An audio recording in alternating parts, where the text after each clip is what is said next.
Hi hello dear students, कैसे हैं आप लोग। उम्मीद करता हूं कि सब अच्छे होंगे। तो बच्चों, मैं आपको पढ़ा रहा था, हमने चैप्टर नंबर 4 पढ़ा जिसका नाम था द्विघात समीकरण, क्वाड्रेटिक इक्वेशन। और उसमें बच्चों हमने 4.1 एक्सरसाइज कंप्लीट कर ली है और अब हम करेंगे बच्चों एक्सरसाइज 4.2।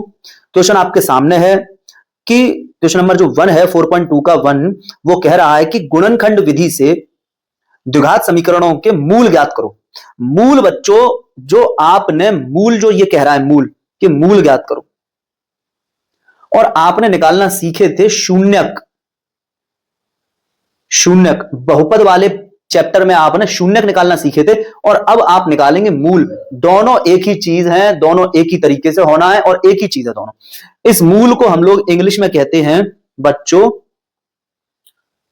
रूट, और शून्यक को हम कहते थे जीरोज या जीरो। ये बात समझ में आनी चाहिए, ठीक है बच्चों।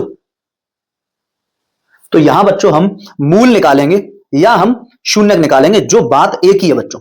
और उसमें निकालने का तरीका उसने बताया है कि गुणनखंड विधि से करना है। गुणनखंड विधि से करना है। अगर मैं बात करूं गुणनखंड विधि की बच्चों, तो गुणनखंड विधि हमने बहुत की है, ठीक है। बेसिक वीडियो जो मैंने सिखाई है उसमें बच्चों हमने आपको सिखाया है गुणनखंड निकालना, ठीक है।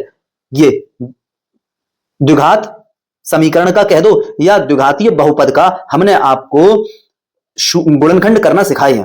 तो बच्चों आपके सामने है 1 का पहला क्वेश्चन, जो है x square minus 3x minus 10 बराबर 0। यहां पर बच्चों गुणनखंड विधि से हमको इसके शून्यक ज्ञात करने हैं, मतलब मूल ज्ञात करने हैं, ठीक है।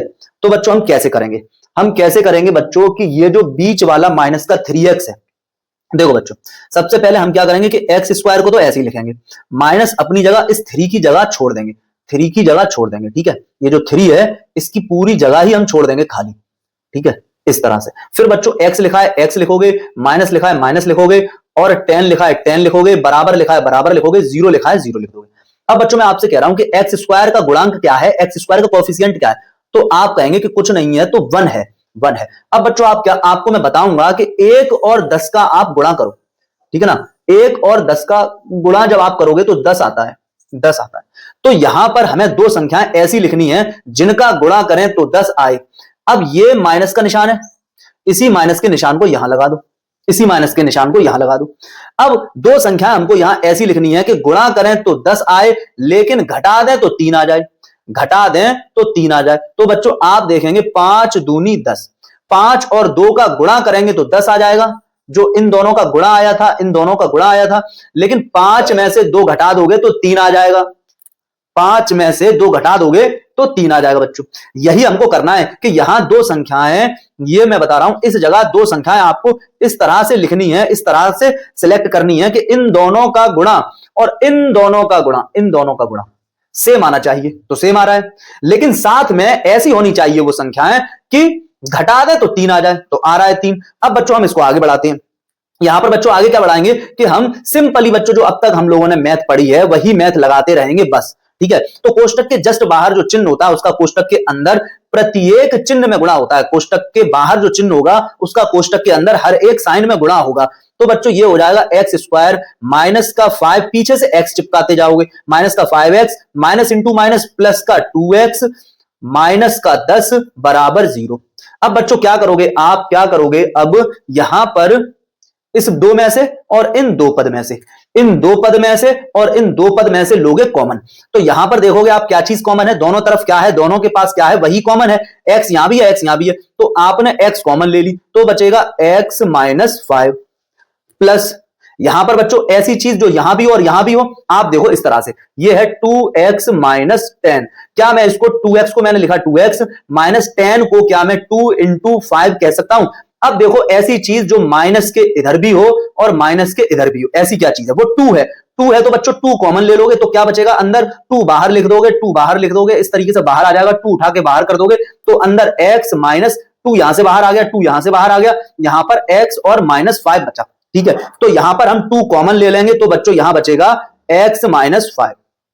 और बच्चों एक खास बात यह है कि इस तरह करते पर ये वाली, इस वाली लाइन पर जब आप आओगे, इस लाइन पर जब आप आओगे तो ये ब्रैकेट और ये ब्रैकेट सेम आना चाहिए, वरना आप गलत ले रहे हो, गलत कर रहे हो, कुछ ना कुछ कॉमन आपने गलत लिया है। अब बच्चों यहां के बाद आप देखोगे जब ये दोनों ब्रैकेट सेम आ गए तो इन दोनों ब्रैकेट को अब हम कॉमन ले लेंगे, इस प्लस के लेफ्ट साइड से और इस प्लस के राइट साइड से हम देखेंगे कि क्या चीज कॉमन है, तो पूरा का पूरा ब्रैकेट कॉमन है, तो हम ब्रैकेट ही कॉमन ले लेंगे। तो x माइनस 5 हमने बाहर ले लिया, तो बच्चों अब अंदर क्या बचेगा, x प्लस 2 बराबर 0। अब आगे क्या करेंगे बच्चों, मैं आपसे कह रहा हूं कि दो नंबर का मल्टीप्लाई करें और 0 आ जाए, ठीक है ना, मतलब a गुणा b बराबर 0 आने की क्या कंडीशन है, a और b 0 आ जाए। ऐसे कब हो सकता है, या तो a बराबर 0 हो जाए या फिर b बराबर 0 हो जाए, तभी ऐसा हो सकता है। तो x माइनस 5 और x प्लस 2 के बीच में, इन दोनों ब्रैकेट के बीच में क्या है, रिलेशन किसका है, मल्टीप्लाई का है।